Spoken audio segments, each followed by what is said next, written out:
अभी तक हम क्या कर चुके हैं? अभी तक हम कर चुके हैं quick recap.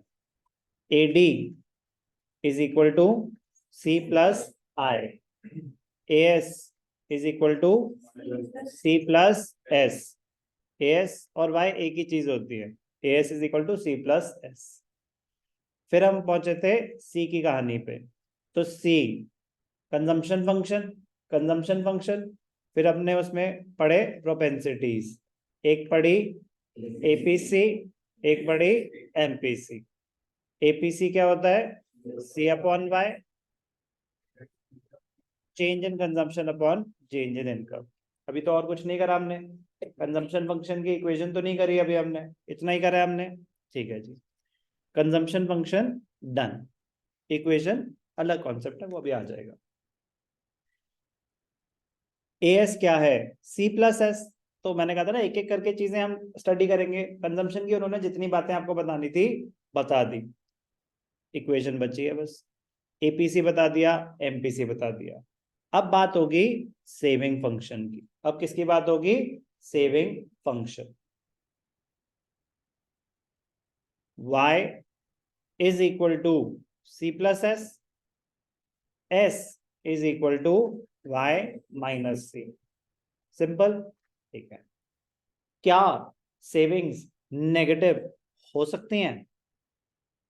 Yes, initially when income level is low, so consumption is more than income. Initially when the income level is low, consumption is more than income. As long as consumption is more than income, as long as consumption is more than income, saving will be negative. Can saving be zero? Yes, at break even point, when consumption is equal to income, savings will be zero. Can saving be positive? Yes, when consumption is less than income. Can saving be more than one? Wrong. नहीं हो सकती। More than one? More than one. More than one का मतलब समझते हो?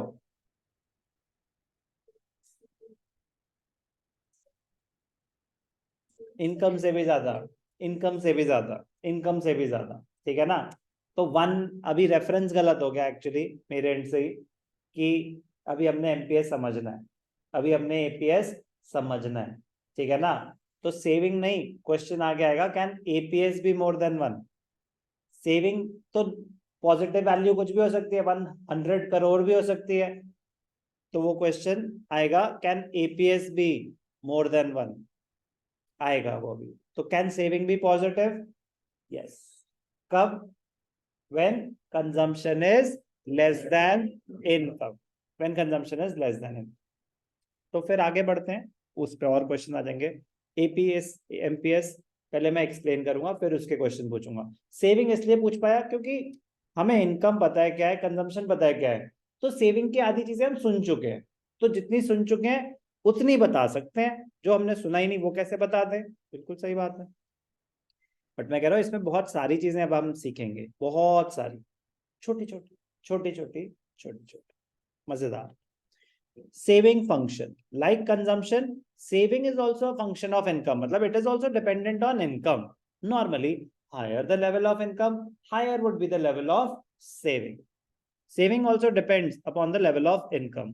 Saving is the excess of income over consumption, मतलब S is equal to Y minus C. Saving function refers to the functional relationship between saving and income. Saving S है, income Y है। ठीक है जी। Saving function or propensity to save shows the saving of households at a given level of income during a given period of time. Alternatively, propensity to save shows different levels of saving at different levels of income in an economy. Consumption function भी यही करता था, different levels of income पे different levels of consumption expenditure. Saving function different levels of income पे different levels of savings. तो अगर आपको income और कंजम्पशन पता है, सेविंग निकाल सकते हैं, बहुत ही इजीली निकाल पाएंगे। कोई डाउट? ग्राफ कैसा होगा? ग्राफ कैसा होगा? कंजम्पशन का ग्राफ कैसा था? कंजम्पशन का ग्राफ कैसा था? Upward sloping straight line, but उसमें ध्यान क्या देना था? It starts from a point above the origin. अब ध्यान से देखना, बड़ा मजेदार पॉइंट होगा। ये भी मैं कंजम्पशन का रिकैप बता था। कंजम्पशन ऐसा होता था, एक्स एक्सिस पे क्या था? Level of income, output, employment. यहाँ पे हम शो कर रहे हैं कंजम्पशन। अब ध्यान से देखना, सेविंग का कर्व कैसा होगा? क्या सेविंग नेगेटिव हो सकती है? यस। तो सेविंग कर्व कैसा होगा? X axis, Y axis, minus Y. X axis पे क्या है? Level of income. तो सेविंग कर्व कुछ ऐसा होगा। सेविंग कर्व कुछ ऐसा होगा। ऐसा क्यों होगा सर? कि ये नीचे से क्यों शुरू हो रहा है? ये ऊपर से क्यों शुरू हुआ था? Because of autonomous consumption. Because of autonomous consumption.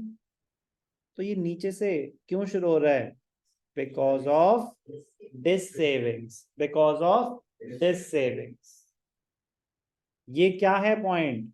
S is equal to 0। तो क्या है ये पॉइंट? Break even point. अभी बस आपको इंट्रोडक्शन कि सेविंग कर्व की शेप कैसे होती है समझ आया? कैसे होती है? नेगेटिव क्वाड्रेंट में शुरू होगी। स्टार्टिंग पॉइंट क्या होगा?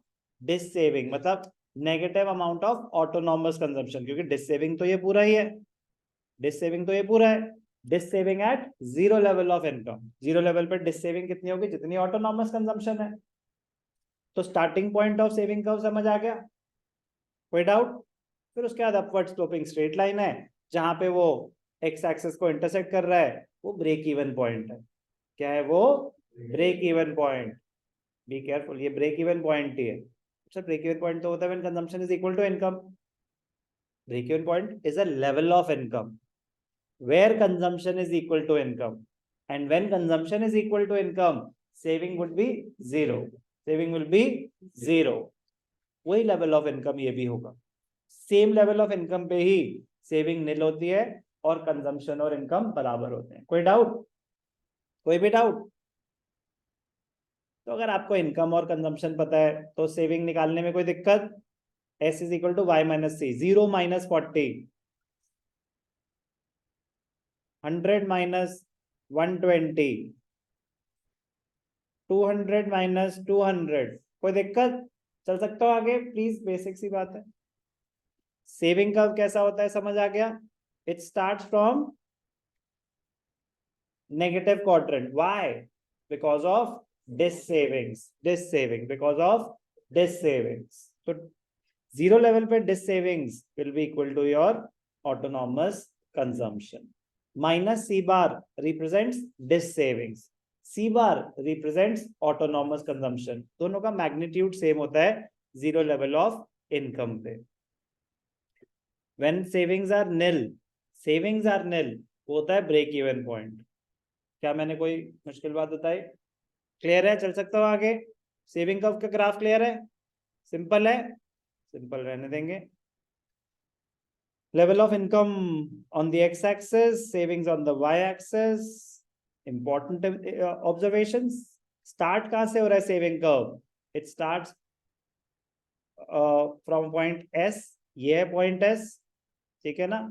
On the y-axis, indicating there is negative saving equal to the amount of autonomous consumption when national income is zero.